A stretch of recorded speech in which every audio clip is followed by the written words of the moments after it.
Aujourd'hui, vous allez visionner une courte vidéo qui va vous expliquer comment déchiffrer une pièce.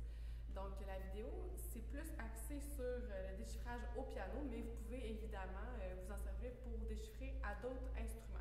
Dans cette vidéo, on va analyser la pièce Skyscraper de Tierney. La première étape, c'est vraiment d'aller se renseigner sur le compositeur. Quand on joue une pièce, c'est quand même important de se mettre un peu dans le bain, donc de se mettre dans l'action, donc voir c'était qui ce compositeur-là. Je peux vous donner quelques indices sur Tierney, mais je vous invite à aller voir, à faire votre propre recherche sur Internet. La deuxième étape, ça va être d'aller écouter d'autres pièces de Tierney. Donc, si ça vous tente d'écouter d'autres études ou sinon d'autres pièces, par exemple l'Andante cantabile, ça peut être une super bonne idée aussi. Je vous invite à écouter la pièce Skyscraper.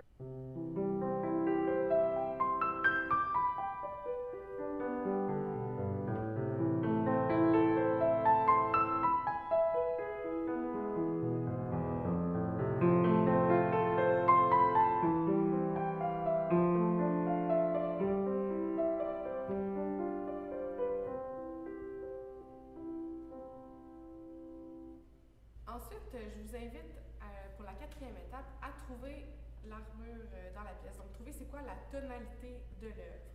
Donc, dans la pièce Skyscraper, il n'y a aucune altération à la clé. Donc, on comprend qu'on est soit en Do majeur ou en La mineur, mais dans ce cas-ci, on est en Do majeur. Donc, les seules altérations qu'il va y avoir dans la pièce, c'est des altérations accidentelles. Aussi, il est important de trouver les chiffres indicateurs de la pièce, car c'est de cette façon qu'on va savoir le nombre de temps par mesure. Trouver en fait quelle main joue avec quelle clé. Donc souvent, on a tendance à croire en piano que la main droite va toujours jouer avec la clé de sol, puis la main gauche toujours avec la clé de fa, mais c'est pas nécessairement vrai. Donc c'est bien important de vérifier ça. Le prochain point est de découper la pièce en sections. Donc quand on va lire un roman en français, c'est bien rare que les 300 pages vont être regroupées d'un bout à l'autre. Il va y avoir des paragraphes, il va y avoir des phrases qui vont diviser ça, il va y avoir des chapitres même, donc ça va être vraiment bien séparé. Donc en musique aussi c'est séparé, même si ça a l'air des fois d'un paquet de notes, un à la suite de l'autre. Le prochain point est quand même assez important, puis il peut vous faire économiser du temps de pratique. Donc, ça consiste à vérifier s'il y a des éléments répétitifs dans une même section. Donc, maintenant, vous avez réussi à analyser votre pièce de façon générale. C'est le temps d'essayer de la pratiquer. Donc, quand on essaie de pratiquer une pièce, on se donne plein de méthodes différentes. Donc, on peut la pratiquer en rythme, on peut la pratiquer, par exemple, dans cette pièce-ci, c'est des accords qui sont arpégés. Donc, je pourrais décider de plaquer les accords. Donc, je vais vous montrer ça ressemble à quoi si je plaque les accords.